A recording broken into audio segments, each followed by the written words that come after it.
great to see you all again. I was remarking to Marie Clement, who's CEO of NOIR Foundation. We were just commenting that, it seems that the exclusive conversations are happening behind the gates.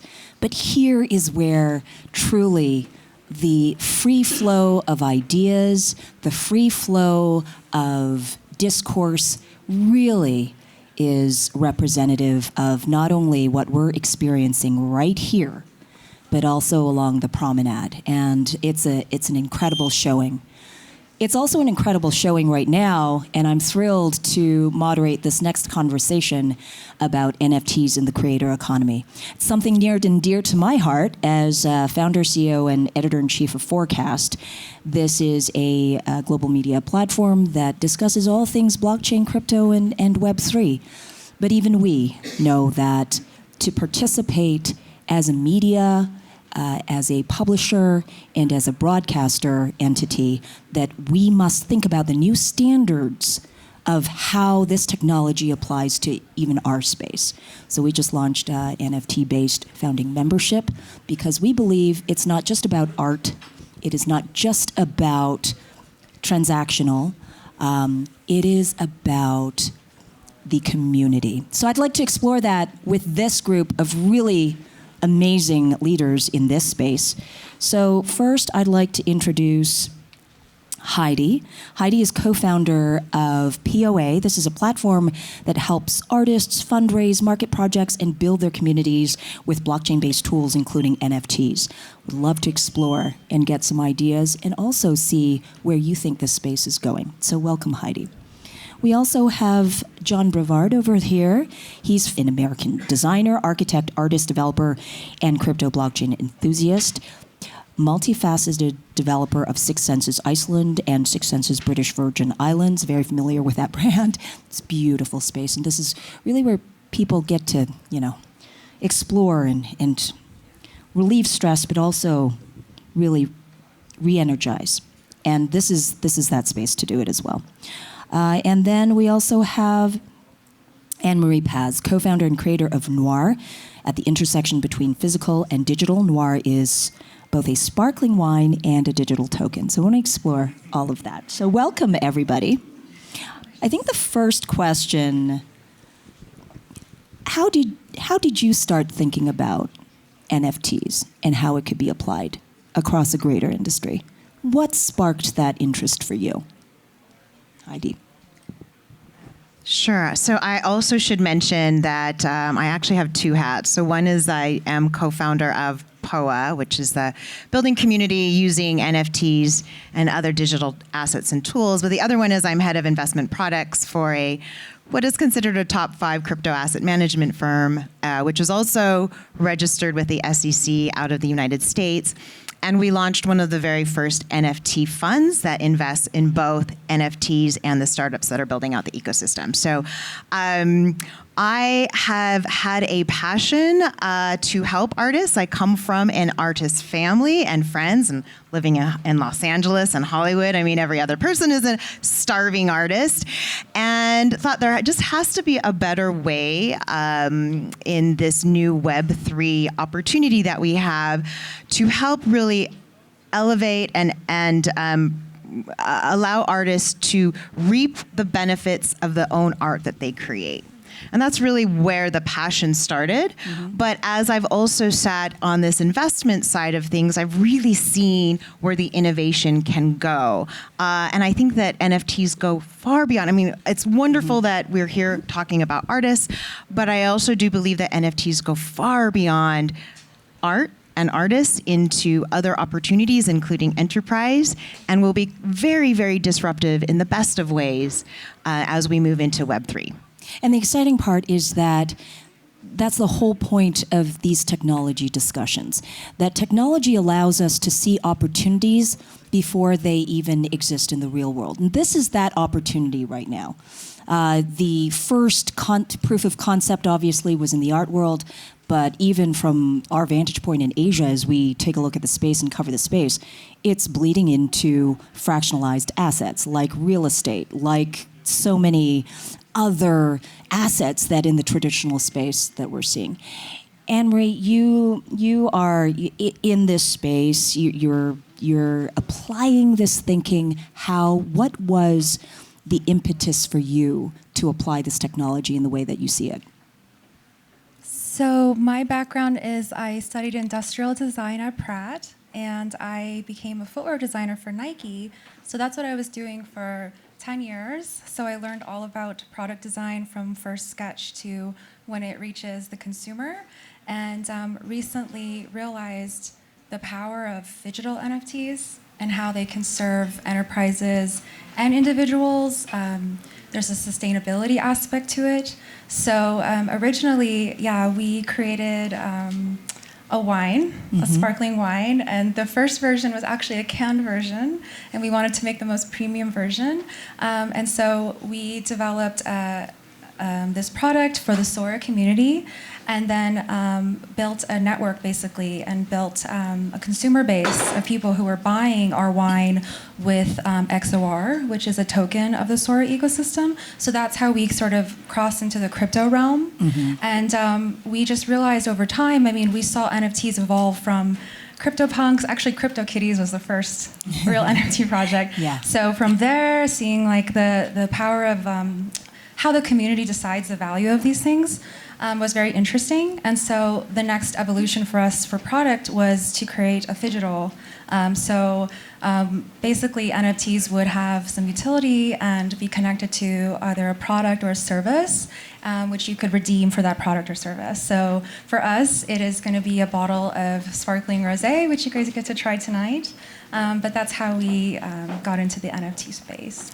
John, you are at the lead of the cultural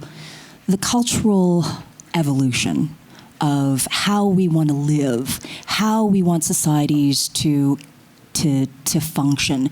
And as you think about that as a designer, and as you think about that as a forecaster, if you will, how do you apply NFT thinking here? Well, in many ways, it's just the beginning, right? There's so many different applications because, for example, for our business, we have a brand where we do everything in large-scale developments, sustainable developments, of course, to sustainable furniture, even down to a smaller scale jewelry.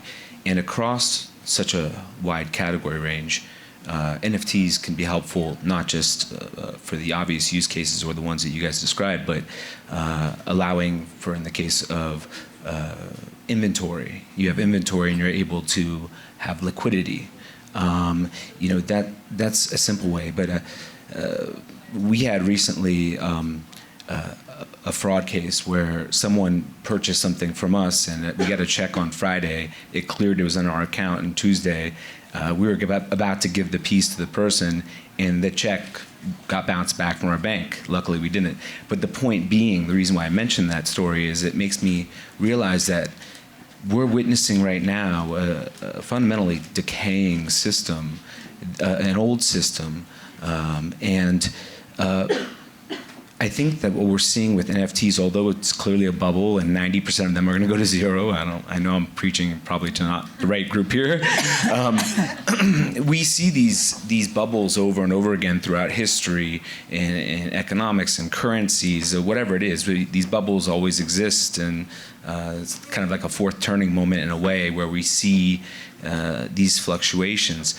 But we get a glimpse with NFTs into where we can go, intellectual property rights, and the fact that as a designer, or as a creative, you can, because as creatives, we don't really care as much. It's not about money to us, it's about being able to create more. Yeah, right? And having the audience and the platform to engage. Yeah, and so if you sell something that you love and you put your heart into, and the fact that the art industry has just basically been able to capture all that liquidity, but now we're giving it back to the creative, is incredibly empowering, not just for the creative, but the economy as a whole, because there's new wealth that's going to be created that's going to go into different areas, and I feel like it's a bright days ahead with NFT. Well, it's the transference of knowledge. It's the iterative power of technology. So we see how it's applied first off, but that in of itself, emails don't define the internet in the same way that one transactional enterprise movement does not actually define an entire space. It's ever evolving.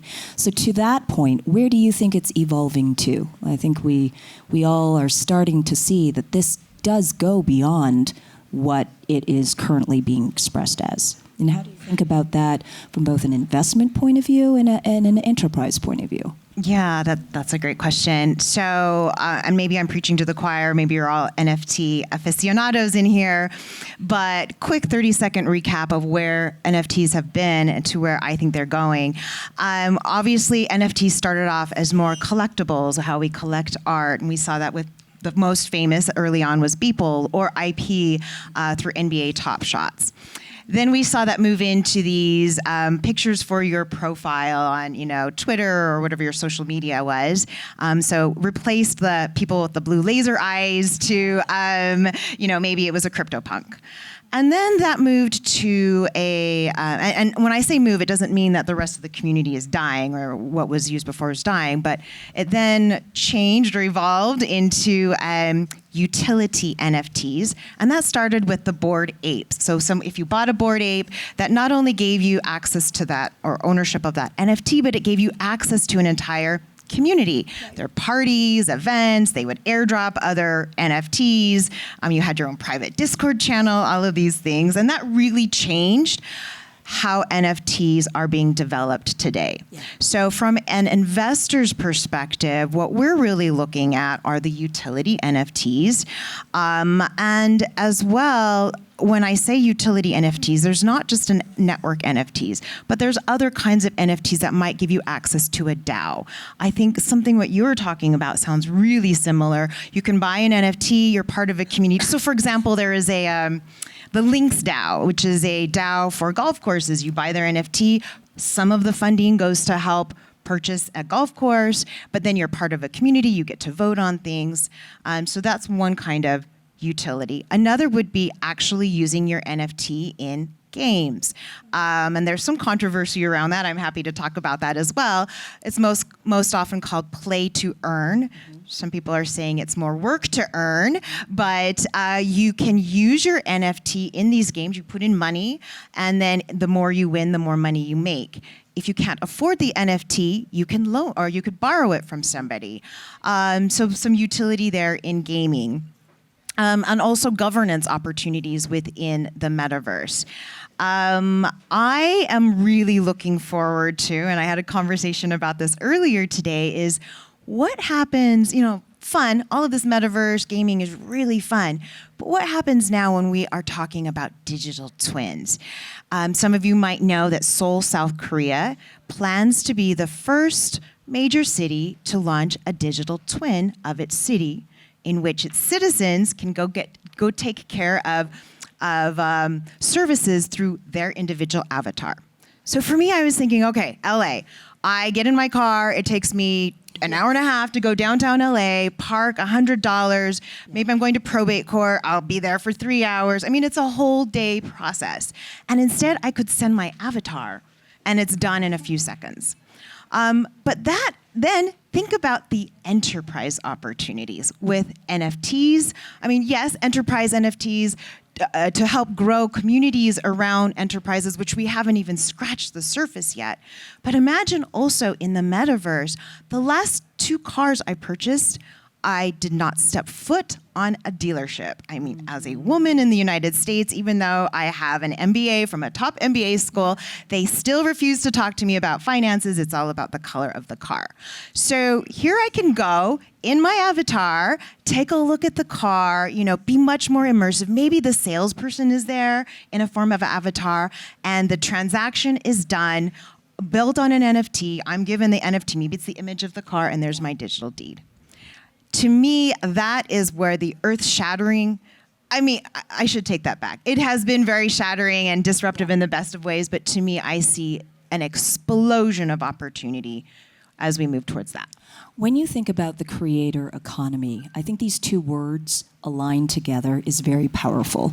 And it's only possible with NFTs, and it's only possible with this technology. What do I mean? As artists, as content, we envision a world, and the expression might be one or a body of work, right? But all of a sudden, this body of work is an expression of your own version of your own ecosystem, your own definition of an economy based on your vision. So that's kind of the space you're in, John. When you think about, and when you put on your creator as, the chief economist of your creative world, how do you apply NFT technology to really kind of create an alternative to what we're experiencing right now in the real world? That's a good question. That's something that we've been working on a lot lately, because we found that as our architectural practice has even shifted a lot towards metaverse architecture, and on our development side, funding, traditional funding, especially with COVID, you weren't able to do sit-down meetings with people, because in traditional real estate, sitting down and meeting with somebody in real life, face-to-face, when they're ponying up a large check for something, it's critical, right? But now that you can use this technology to essentially crowdsource, build community, do all these things that are needed for to build these communities, and you're doing it all beforehand. You can pre-sale with ownership rights, and you could program those ownership rights, all while doing PR for free, right? Mm-hmm. If you think about all these cryptocurrencies that have launched, barely any of them have had a lot of PR engines behind them, because their community becomes the PR engine.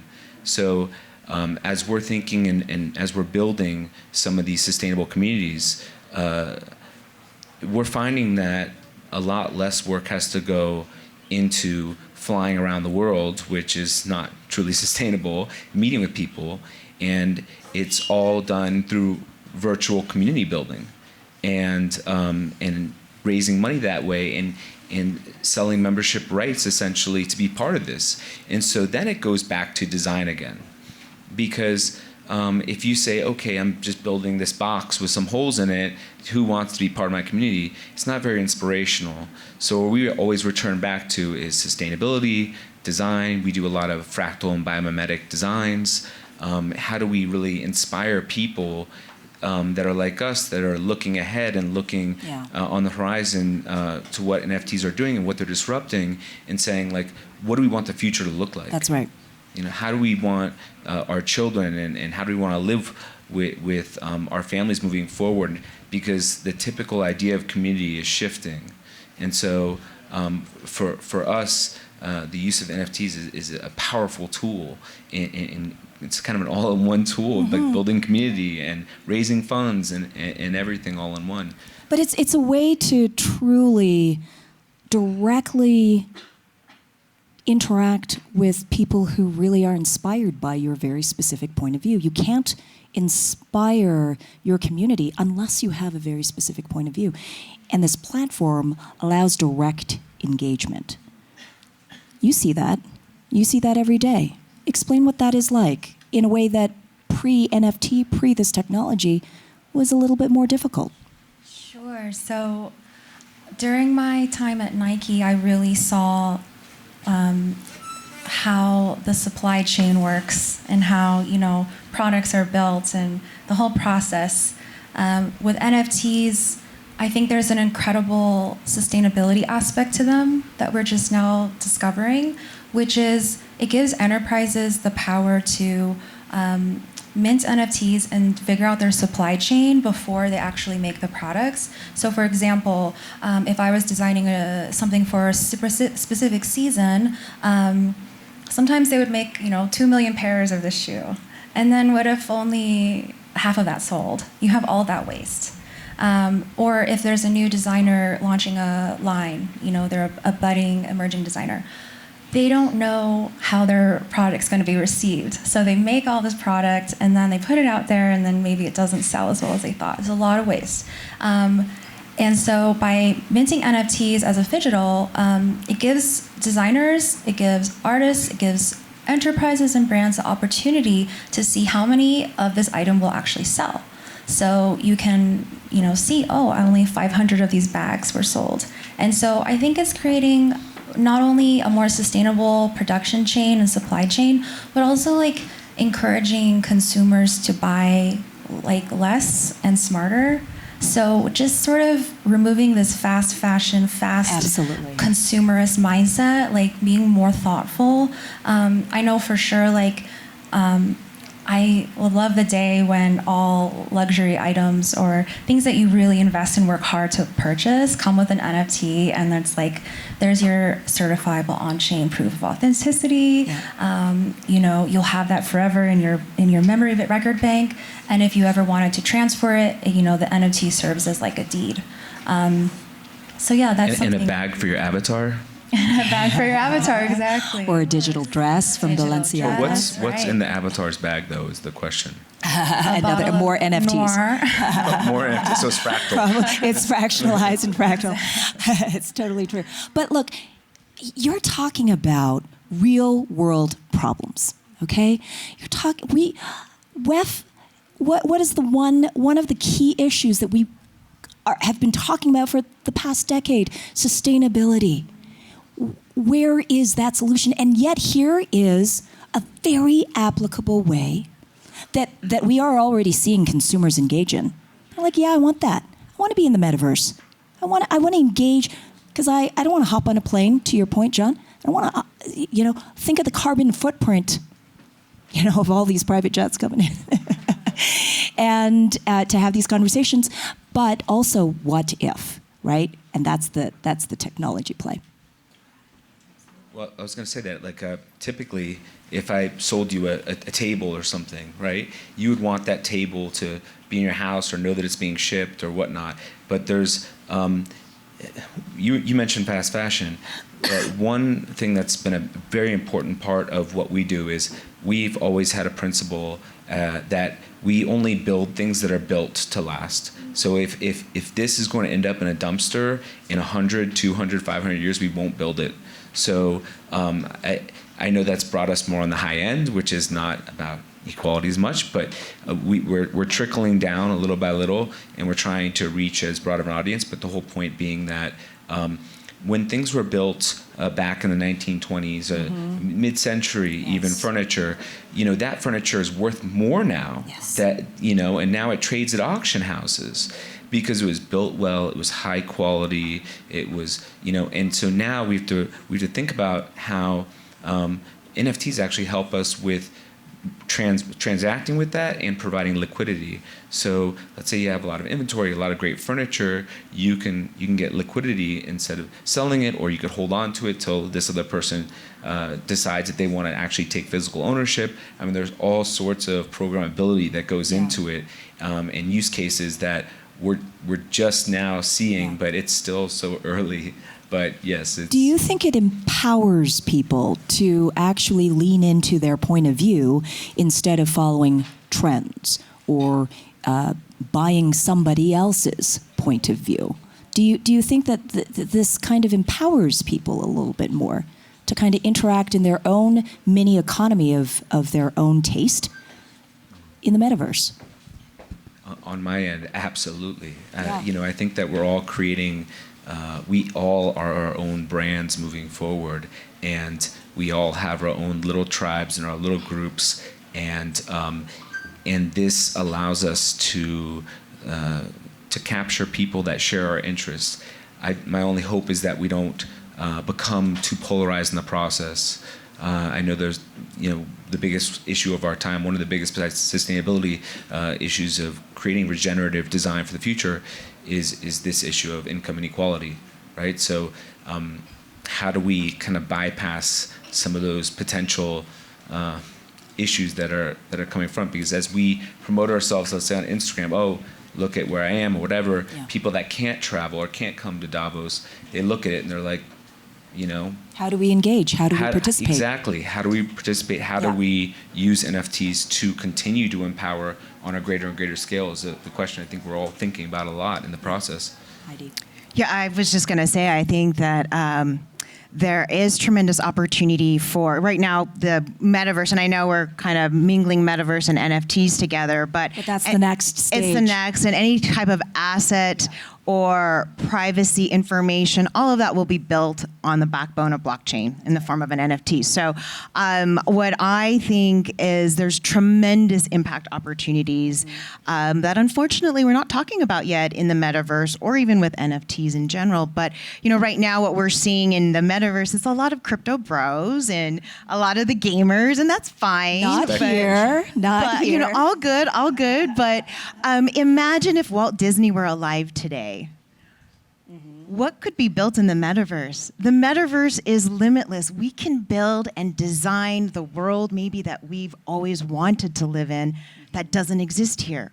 Or I've heard of projects that are looking at war-torn areas and in the metaverse rebuilding it.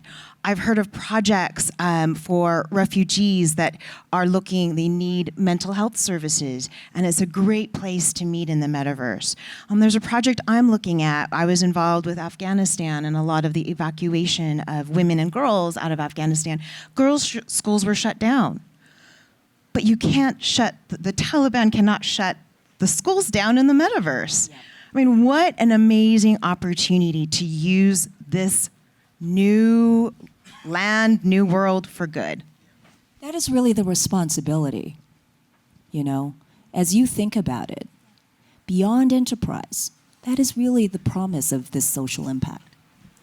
Absolutely, and to your point about people creating their own universe or finding their own way, I think what's really interesting about this space is that creators can also choose the marketplace that they mint their tokens. They can choose the token that they accept, the blockchain, the network, and I think that's pretty interesting. And for us, we launched on the Sora network because we believed in the philosophy of Sora, and going forward, we're going to build an NFT marketplace on the Sora network. So, we've built a community for 3 years now, and we're taking them along with us and giving them an opportunity to have a marketplace where they can mint or they can create their products, their music, the gaming tools, and giving them an opportunity to follow their dreams. And we can also build the Sora ecosystem this way. So those are our next steps. And it's nice to empower, especially once we launched NOIR, I had so many people messaging me in Telegram, just like, I want to create a digital hoodie, or I have a wine brand in Portugal, or and like I want to do it sell wine in this way.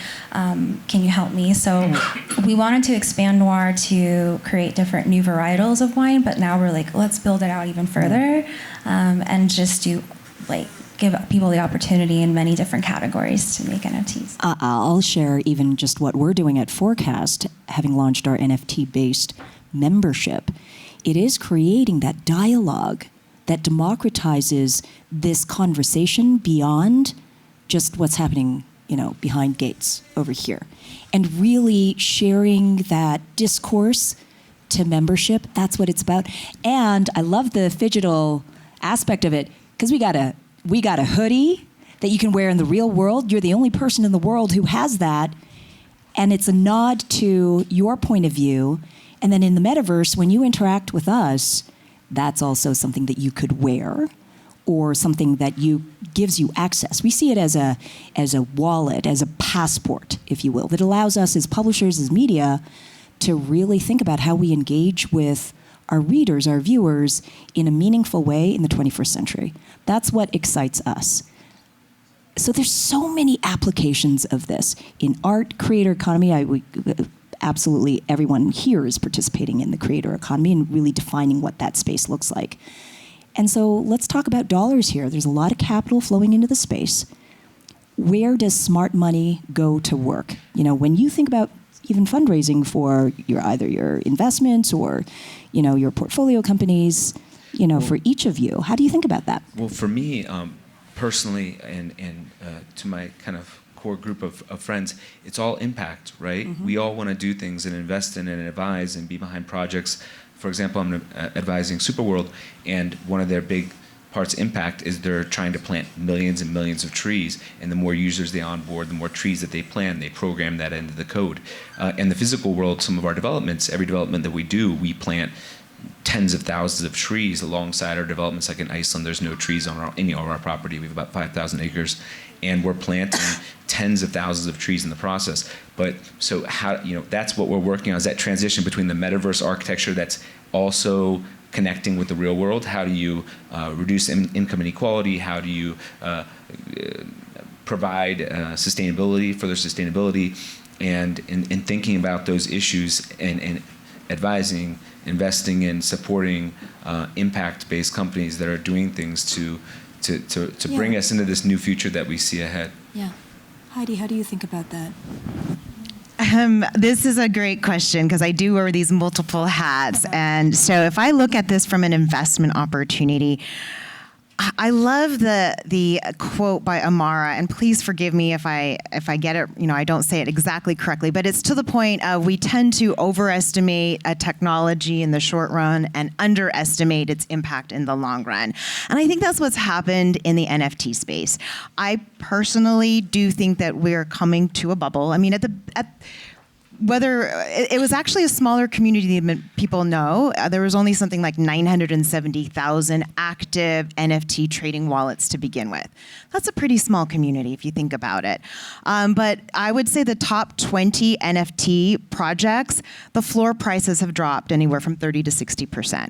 An average NFT was $7,000. They weren't these hundreds of thousands of dollars, but even $7,000 on average, it's now dropped to less than $1,000. So, just being realistic about those numbers, but also understanding, again, where the opportunity, I think, is so much, we're just scratching the surface of the opportunity. Like the enterprise that we talked about a little bit earlier, there will be an explosion and even a faster growth, I think, than what we saw happen in this current bubble, quote unquote bubble. But if somebody's looking at it, if they're going to ask me what to buy as an NFT, I would say, what's your opinion of, are you buying it because you like art? Buy it because you like art. Are you buying it because you want to join a community? Well, there's tons of amazing projects that give you access to a community. If you're buying it as a speculative tool, that's where you need to be really careful. Buyer beware. And I will tell you, there are 3 ways of pricing out an NFT. One is qualitative. Do I like it, whatever. The second is quantitative. You can really see it's just like a startup. You can see the team behind it. What is their roadmap? What are their plans? Do they have good engineers? Do they follow their deadlines? And then the third is where it gets really tricky. This is the intangible community aspect. I can say this now because I'm SEC registered, but I can say this now because NFTs are not securities now, but it really is who you know. Because there are thousands of NFT projects and thousands of them, quote unquote, fail. So it's really about a community, and if you are engaged in that community, then you will know the right time to buy that NFT. So I say all of that. If you really are looking at it for investments, you should probably talk to, an organization that specializes in it.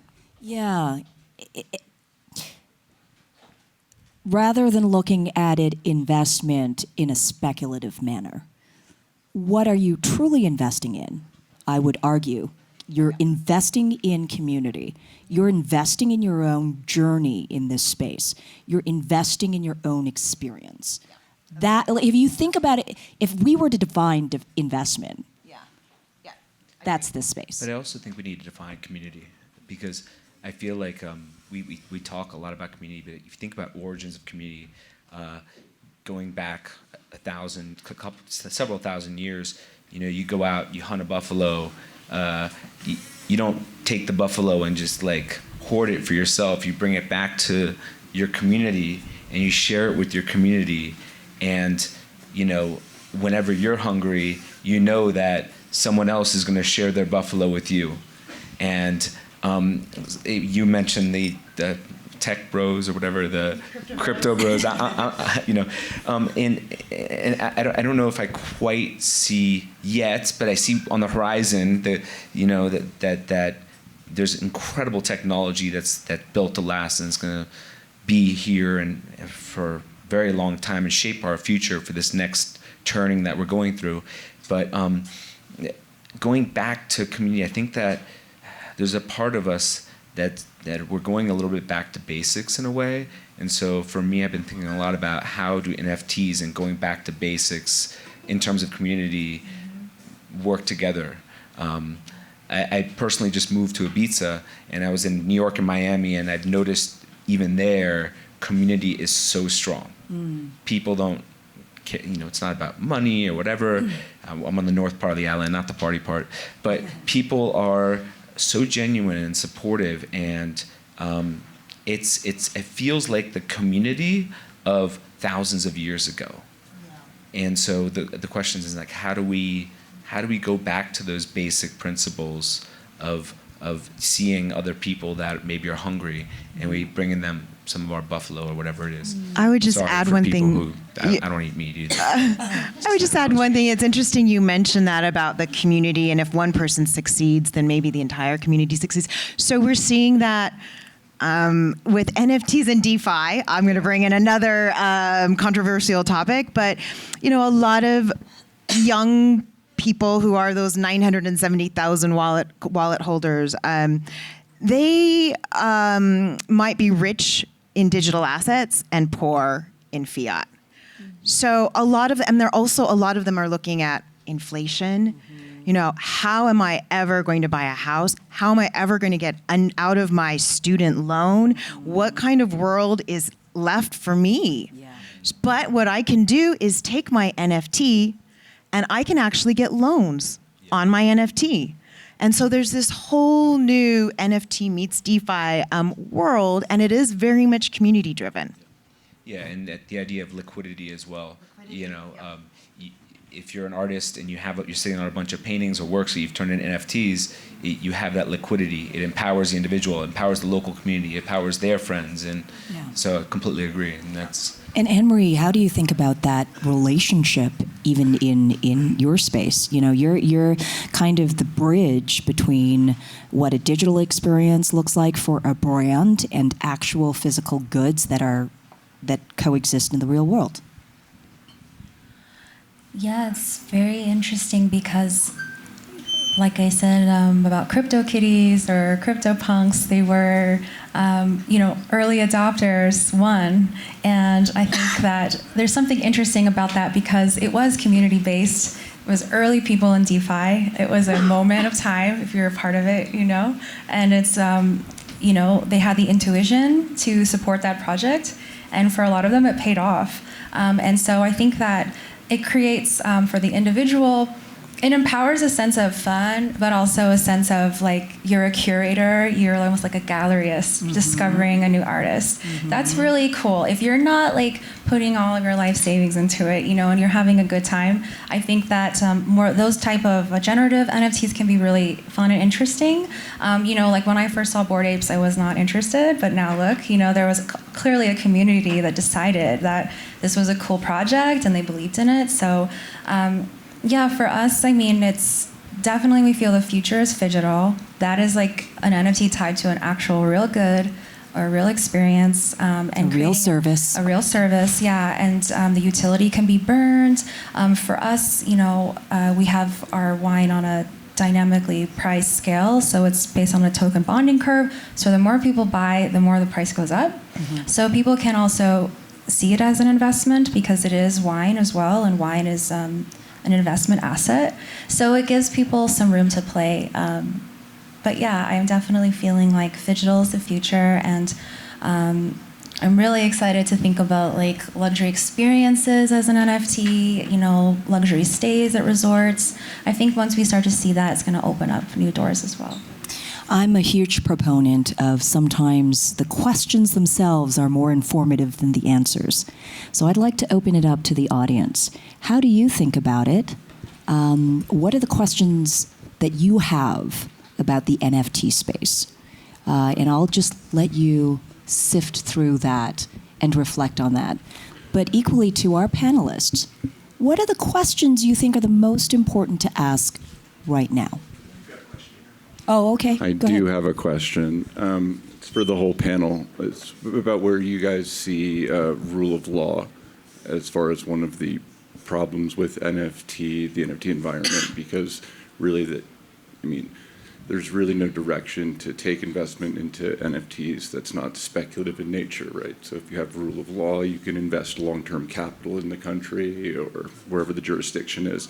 So it opens up different forms of investments like bonds, things that produce yields, things that reward you for keeping your capital where it is, right? So I think that's the one thing that NFTs don't have, because there is no jurisdictional guidelines set forth by all the participants in the market. So do you see anybody, focusing on this, or do you see this being a long-term issue, something that somebody will resolve shortly, or not an issue at all? So I think that's a great question. And Wave Financial was one of the first SEC-registered crypto asset management firms. I'm SEC-registered, all of that. So it's really important to us to have smart regulation in the space. I believe it helps to smooth out volatility. And for blockchain is all about transparency and trust. But unfortunately, that's really not happening in many, many ways in the industry. There's a lot of opaqueness. We don't know what's behind the curtain. So we see... Because that's the only type of term that you're willing to put your capital on, because exactly what you're talking about. Yeah. So we do see, and now the regulators, at least in the U.S., are starting to talk about looking at NFTs, and I think that they should, because there's been a lot of infringement and a lot of abuse in this space. But with that said, that's also helped attribute to the kind of the bubble bursting. I think that this will be a longer play. And here's where it does get complicated, and that's what you just said, is there are no boundaries in the metaverse. There's no US of A, and so where do those regulatory lines, where are they drawn? I don't know. We're starting to see it in Singapore. There's a case right now that is looking at specifically an NFT transfer, and there's a dispute over that. Now, that's a jurisdiction that I think it's really the first in the world. What they could decide in Singapore could be precedent setting, because this is a legal entity, but it's also interactive and referenced globally. We're also seeing that in China, right? IP protection, intellectual property, and how that can be protected by blockchain technology. These are the questions I know that I'm asking. And so great question for you guys. On the horizon, any type of, because traditionally crypto has been at the mercy of regulators. We basically say, we're a digital economy. You guys do whatever you want to do with your nation states, governments, et cetera. We're going to be over here, and we're just going to fly where we want to go, meet up wherever we want to. So the crypto community for a long time has been kind of above it. So do you think maybe this correction will kind of bring people back to reality and kind of shine importance on things like policy institutes, right? We're not involved as a community in the creation of policy, so therefore we're always the victim of policy. I didn't know about the Singapore thing. That's really good news. I would say it's a combination. It is a tragedy what's happened in the market and the businesses, and I know a couple really... Tell me about it. Right? The businesses that are going out of business and the people it's really terrible. And this is exactly why we do need to have regulation in this. But I say smart regulation, productive regulation, absolutely. I would hope that there would be these alliances and working groups that are established. I don't know. I think that we're years off from that. Lobbyist isn't as bad of a word as it sounds, and I think the crypto community could use some of it. Other questions from the audience? This lovely lady up in the front. Thank you very much. You were mentioning that right now NFTs are not securities. Is there that made me think back to when you were talking about the NFTs that represent ownership in the golf courses. Do you see NFTs ending up becoming securities because of that kind of thing? I mean, if that represents partial ownership, does that mean you're getting money, you're getting that kind of thing? So where do you see that going, especially now that you are associated with the SEC? So that's totally. I mean, I'm not from the SEC, but yes, I have to follow all the rules, and all my emails are read, and Gary no Gensler is insider take trading here. But that is such a good question, and that is really what's being looked at right now. Is, well, wait a second. If you're giving some sort of fractionalized ownership, or you're using money to help fundraise, you've just now crossed into securities. Right. So what does all of that mean? 90% of the cryptocurrencies are potentially securities. I mean, yeah. But what you're mentioning about these dark times being bad or hard, I mean, they are fundamentally really challenging for all the investors. Look at what happened with Terra Luna.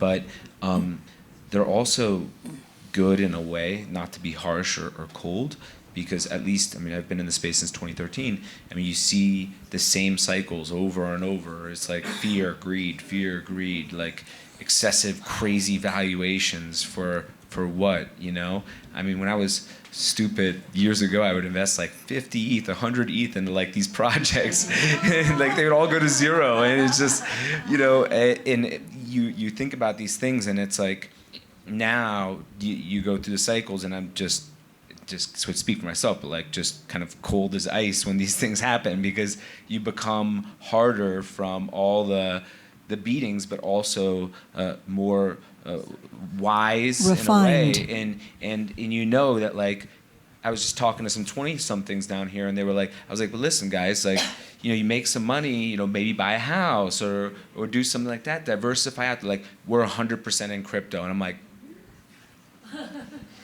so you didn't get what I was just saying, which is like, maybe take some of that money aside and like buy a house or like diversify a little bit, because, you know, if we go through like a world war or something like that, you know, that's when the resets happen. These cycles of, my whole background studying cycles and history, and Neil Howard Strauss wrote this book called The Fourth Turning, I recommend it for everybody. It's such an important book to study cycles and histories. They postulate that every 80 to 100 years, the same things happen over and over again. Sandra and I have spoken about this many years ago. And we see the same things occur, just like we do in crypto. And these cycles don't mean that like one is bad or one is good. Shakespeare once said there's nothing neither bad nor good, but thinking makes it so. I truly believe that to be true. But the point that I'm getting to is that that these cycles just make us stronger, and these cycles exist as just part of our, in my opinion, just part of nature and part of our growth. And although every time it crashes, everybody's like, regulation, we need more regulation. I mean, we also need to take some personal responsibility, look into ourselves and say like, hey, maybe I shouldn't have put all my money into kitty coin and thought it was going to go to $1 when it was trading at 0.000001 penny or something. I don't know, but I don't know. Yeah. Yeah, I believe that this is like a season of reckoning, and all of the quality projects are going to rise to the surface. So that's a great moment in crypto, I think, and a great moment for NFTs. Like, people can really see what projects are pump and dumps, what projects are built to last, what projects are innovating for the future, and then make your choices accordingly. At the end of the day, what once was will be again. These are cycles, absolutely agree. As a journalist, as a reporter, as a communicator, we are at the front of history in the making, and yet we must all be students of history. It is as informative as we need to be informed. So thank you for sharing the information. Thank you for sharing your perspective and creating a lot of ideas on how we can take this space forward. Thank you to our panelists. Thank you.